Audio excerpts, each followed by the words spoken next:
Et c'est parti pour la deuxième ronde du championnat de France de l'Alpe d'Huez. Je joue aujourd'hui contre Jules, 1885 Hello. Donc qui a aussi un point comme moi, qui a gagné sa partie hier. Moi je l'ai gagné un peu difficilement avec un système Tarta Cover qui s'est pas hyper bien passé, dans lequel je lâche un pion, et puis au final je m'en sors plutôt bien en finale. Donc on va essayer de faire mieux aujourd'hui. Je joue un E4, il me répond C5. Donc ça je l'avais prévu puisque c'est la ronde 2. Ronde 2 on connaît le nom de son adversaire, donc on peut regarder dans la base ce qu'il joue. Voilà, là trois possibilités. Soit CCN ouverte, ce que je jouais précédemment, soit CCN fermée avec cavalier C3, ou troisième possibilité, ce que j'ai préparé depuis quelques mois maintenant, qui est C3. Donc C3, c'est génial justement pour empêcher l'adversaire de très bien connaître tout son système. Parce que sur cavalier F3, typiquement si c'est une ouverte, en général ils savent exactement ce qu'il faut jouer. C3 c'est nettement moins courant, donc ça peut être un petit peu piégeux.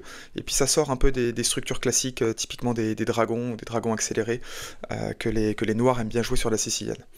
Donc là, dans mon répertoire, deux possibilités, soit cavalier F6, soit D5. Sur D5, E prend D5, Dame prend D5 et D4. Et souvent C prend D4, C prend D4. Mais là, mon adversaire choisit de me jouer cavalier F6. Ce à quoi je réponds E5, prise du centre. Cavalier D5, D4. C prend D4, C prend D4. Et là, pareil, à nouveau, deux possibilités. Soit E6, sur E6, je joue fou C4. Assez souvent, c'est cavalier B6 et fou B3.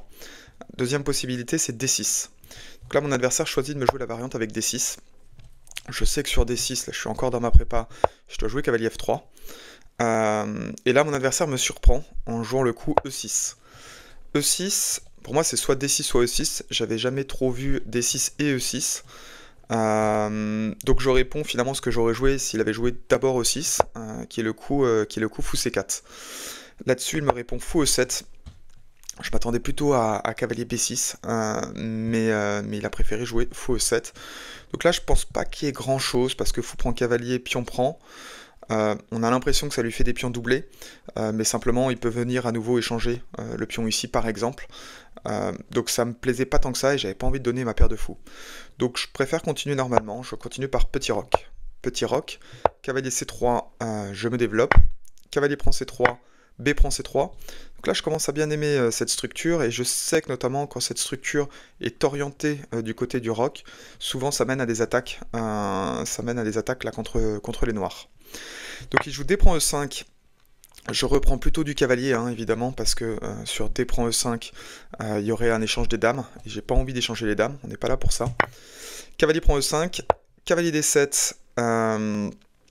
Cavalier D7, pareil, hein, pour éviter l'échange des dames sur un cavalier prend cavalier.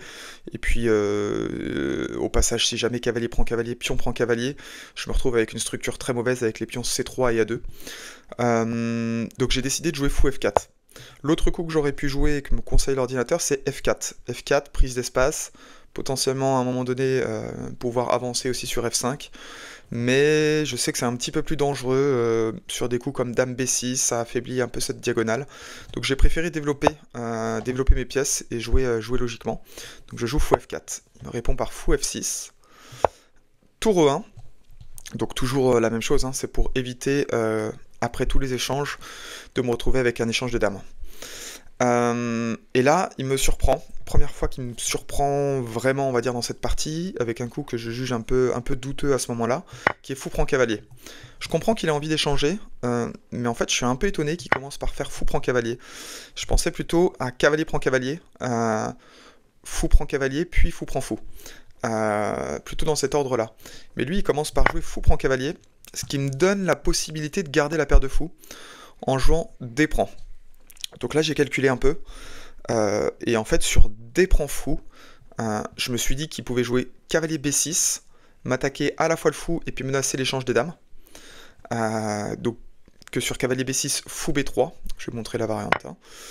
Cavalier B6, fou B3, dame prend dame, tour prend dame. Je m'en sors encore avec une bonne position, notamment parce que ces pièces sont pas trop développées, j'ai mes tours qui sont plutôt bien placés, mais voilà, j'ai un fou qui sert pas à grand chose, hein, qui tape sur rien, un autre qui pareil est un peu bloqué par le pion, et puis au final les dames ont été échangées, j'ai pas envie de me diriger, un peu comme dans la partie précédente, avec beaucoup de difficultés pour gagner la partie. Ce que j'ai raté là-dessus, et c'est ce que me dit l'ordinateur, j'ai raté fou D3. Fou D3 empêche l'échange des dames, et surtout maintient une grosse pression sur le roc adverse. Donc j'aurais pu continuer avec des dames C2 par exemple, dame C2 puis tour D1. Et ça l'ordinateur aime beaucoup. Ça me donne directement à +1. Bon. Je l'ai pas joué, du coup ce que j'ai préféré jouer c'était fou prend fou. Donc j'ai pas profité vraiment de ça, mais ce que je me suis dit c'est que sur cavalier prend fou, tour prend cavalier, finalement je m'en sortais quand même avec une très belle position, avec une tour qui est déjà prête à coulisser. Et puis de l'avance de développement. Donc là, mon adversaire, j'imaginais deux possibilités. Hein. Faut qu'il se développe absolument, donc il faut qu'il sorte son fou. Soit il joue B6 pour jouer fou B7, logique, soit il joue fou D7. Donc il choisit de me jouer plutôt fou D7 directement. Là maintenant, il faut que je commence à faire attention avec des coups comme tour C8 qui viennent attaquer à la fois mon fou C4 et mon pion C3. C'est pour ça que je choisis de centraliser ma dame avec dame D3. Donc il joue tour C8. Pareil là, je dois faire attention, alors il n'y a pas tout de suite dame C7, parce que sur dame C7, j'ai au pire des cas tour C5, bon tour C5, dame B6, échange des tours, mais je préfère éviter de me mettre dans ce genre de problématique, et puis de toute façon, mon fou ici, il a aucune utilité, la seule diagonale qu'il a, elle est complètement bouchée. Donc ce que je me dis en fait, ce que j'ai très envie de faire évidemment, c'est de commencer à attaquer le roi. J'ai une tour qui est prête à aller sur les colonnes G ou H, j'ai ma dame qui attaque directement H7, donc ce que je veux maintenant c'est rajouter mon fou dans la mêlée. Donc fou B3, il me répond par fou C6. Alors j'aurais pu tout de suite jouer peut-être le fou C2, mais je choisis de centraliser ma dernière tour en A1, donc tour A1, E1. Ce à quoi il me répond dame F6. Et là, je commence à me dire, ok, il y a une pression importante sur ce pion. Je commence déjà à évaluer la possibilité de, je sais pas, tour prend pion, F prend pion, et là des coups comme, je sais pas si ça se joue, mais tour prend pion, donc tour prend pion ne marche pas, hein, à cause de dame prend F2. Dame prend F2, échec, roi H1, et puis ça va mater. Dame F1, échec, dame prend dame, et tour prend dame. Donc ça marcherait pas. Mais on n'est pas trop loin du compte. Donc c'est pour ça que je me dis, ok, dans la variante, ça marche pas à cause de quoi? À cause de mon pion F2. Donc en fait, je choisis de protéger mon pion F2 en alignant ma dame avec son roi, donc dame G3. Voilà, ça rajoute un peu de pression. Je me dis aussi, il y a toujours des tours G5 derrière qui sont possibles. Ce que je veux, mon but, c'est qu'il commence à affaiblir ses pions en les poussant. Voilà, donc là il faut qu'il fasse très attention, hein, parce que maintenant ça fonctionne. Tour prend E6. Donc il joue tour E8, justement pour éviter ça. Donc maintenant ça ne fonctionne plus, puisque tour prend pion, pion prend, tour prend tour, tour prend tour, fou prend tour, dame prend fou, et je suis complètement perdant, j'ai juste donné une tour. Donc ça c'est évidemment pas jouable. Donc ce que je fais à ce moment-là, c'est que je me dis ok, je vais essayer de rajouter à nouveau une pression sur ce pion, E6. Donc je joue dame E3. Donc je tourne un petit peu, et l'idée c'est de me dire à un moment donné, voilà, là il y a des choses qui deviennent possibles. Typiquement D5, ça commence à faire peur parce que derrière j'attaque la tour 3 fois, qui n'est défendue que 2 fois, et ça risquerait un mat du couloir. Donc mon but, hein, au final, même si c'est peut-être pas directement une vraie menace, hein, il peut protéger typiquement par fou D7 par exemple, il peut pas jouer tout de suite fou D5, hein, parce que évidemment fou prend fou, pion prend, et à ce moment-là je vais mater. Donc c'est pour ça que là-dessus il répond par G6. Donc ça y est, j'arrive à faire un peu ce que je veux, dans le sens où il affaiblit son roi. Donc ça me va bien. Je reviens avec ma dame en G3 pour recréer un vis-à-vis, et ce que j'ai envie de faire maintenant c'est de commencer à pousser mes pions. Lui finalement il a, moi j'ai mes tours, hein, qui peuvent arriver du côté de son roi, lui ne peut pas le faire, donc je me dis ok, en fait ça m'affaiblit pas tant que ça de pousser mes pions sur l'aile roi. Donc c'est pour ça que pour éviter cet alignement, il joue roi F8, et ça y est, je continue avec mon plan H4. Il répond par H5, donc c'est plutôt, je crois que c'était le bon coup. Alors non, l'ordinateur préfère H6. Ok, mais H5 ça me bloque, donc c'est bien aussi. Sauf que maintenant ça crée une nouvelle faiblesse. le pion G6 qui est défendu 2 fois, uniquement par le pion F7 et par la dame. Et je me dis, en fait, à un moment donné, je vais sacrifier en E6, il va être obligé de reprendre du pion, et je vais avoir ce pion G6 qui va sauter. Donc c'est pour ça que je joue tour G5. Ce à quoi il répond tour ED8. Grosse erreur, l'ordinateur me donne à plus 5. Donc là, c'est le moment de saisir l'opportunité. Ça peut être la deuxième victoire de ce tournoi, et ça me permettrait de me positionner sur les 4 premiers échiquiers, ce qui serait plutôt sympa. Donc là, c'est le moment de calculer, et donc évidemment, je me pose la question de sacrifier en E6. Est-ce que je tente un fou prend E6? Sur fou prend E6, qu'est-ce qu'il y a? Sur F prend, ça irait parce que j'ai tour prend G6, qui fait mal dans la variante. Mais en fait, sur fou prend E6, il a tour E8. Tour E8 qui vient me clouer. Donc fou prend C8, tour prend tour échec, roi H2. Et cette position, j'ai un petit peu de mal à l'évaluer. D'ailleurs, l'ordinateur donne égal. Donc pas simple. Donc ça, c'était la première possibilité. Donc fou prend E6 qui marche pas à cause de tour E8. Et deuxième possibilité qui était tour prend E6. Donc tour prend E6, cette fois il ne peut plus jouer tour E8. Si je joue tour E8, j'ai sa dame qui est en prise. Donc là-dessus, il peut jouer F prend E6. Et là, je commence à calculer tour prend G6. Sauf que là, tour prend G6. En vrai, je sais pas pourquoi je l'ai pas joué. L'ordinateur dit que c'est gagnant. J'ai pas osé le jouer. Pourquoi? Parce que dans ce genre de position, ce qui me fait toujours peur, c'est qu'en fait, il n'y a pas de coup, c'est pas un coup forcé. On peut imaginer par exemple là-dessus, je sais pas, dame H8. Alors dame H8, selon l'ordinateur, ne marche pas, mais ok, il y a les dames F4 échec, roi E7. Tour prend E6 échec, et puis roi D7 et dame F7 mat. Donc en fait ça matait, mais ça commence à être assez loin, donc j'ai pas calculé assez loin, et là-dessus je pense que j'ai pas pris assez de temps clairement, parce que je joue tour E3. Donc tour E3, bon, c'est vu comme une erreur parce que ça ne gagne pas tout de suite. Là il y a un coup pour lui pour défendre à peu près correctement, qui est roi G7. Donc dans mon idée, hein, ensuite je voulais, je pense, à un moment donné, sacrifier, mais plutôt sacrifier avec le fou. Parce que sacrifier avec la tour, ça donne une tour. Donc, je sais pas, un petit peu frileux. Je préférais me dire, ok, je sacrifie avec le fou, sur pion prend, puis tour prend. Et là, j'ai ma tour qui est directement sur la 3e rangée, donc ça me permettra plus rapidement d'aller mater. Simplement, là, il me surprend en jouant fou D5. Fou D5, là, j'avoue que je me souviens sur ce moment, j'ai eu un gros stress. Je me suis dit, merde, mon sacrifice en E6 ne marche plus du tout. Je peux pas faire fou prend fou, parce que fou prend fou, tour prend, pion prend tour, et en fait il n'y a plus rien.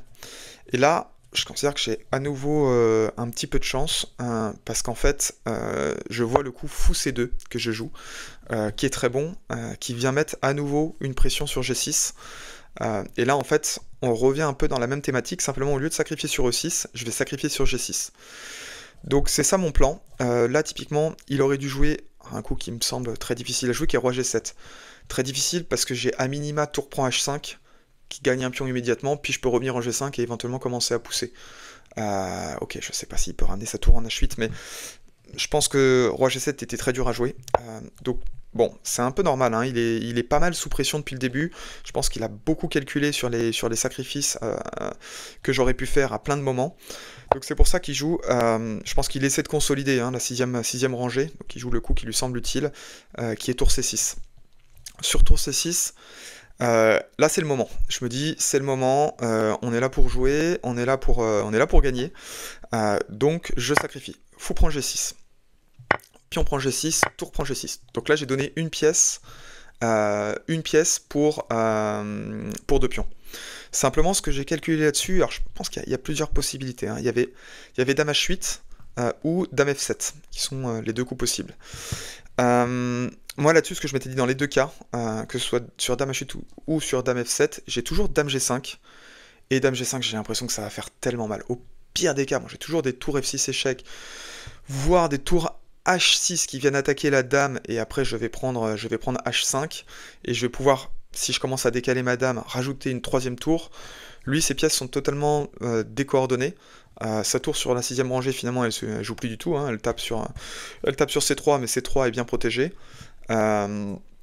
son fou en soi, il est super bien placé. Simplement, il a aucun moyen d'attaquer sur la colonne G. Et puis sa dame, finalement, elle est sous le feu des tours. Donc il n'y a pas grand-chose. Donc là-dessus, il joue dame F7. Donc je réponds à ce que j'avais prévu, c'est-à-dire dame G5. Il joue tour D7. Donc là, il y a plus de défense possible. Le meilleur coup de l'ordinateur, c'est de donner la dame. Bon, s'il donne la dame, bah, ça va pas du tout, hein. Je refais dame prend dame. Il reste avec une position qui est dégueulasse. J'ai des tours G3 qui arrivent et je vais mater. Donc là-dessus, il joue tour D7. Je réponds par tour F6, quasiment tempo. Je vois que ça gagne la dame, je vois que ça gagne la partie, donc je joue. Je pense que là-dessus, il sait plus du tout quoi jouer, donc il va chercher le pion A2. Bon, ok, pas de souci. Il prend un pion, je prends la dame. Tour prend dame. Donc là, je pense que, bon, dans tous les cas, hein, c'est fini. Mais il choisit de faire tour prend tour. Donc là, je commence à calculer.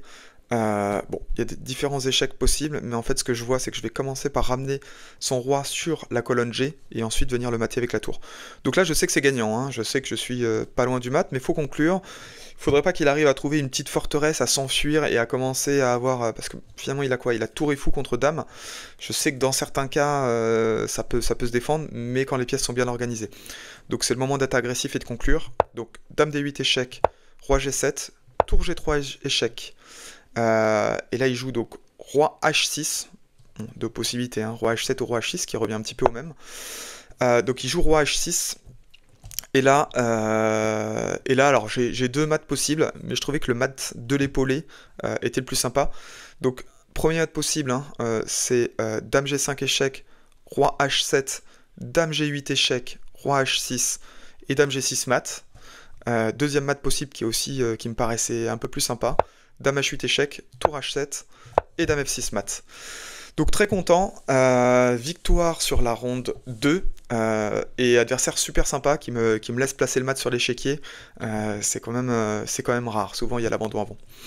N'hésitez pas à vous abonner si ça vous a plu. Donc on est sur la deuxième ronde, il me reste 7 rondes qui vont arriver dans les jours et semaines à venir. Merci, bonne fin de journée.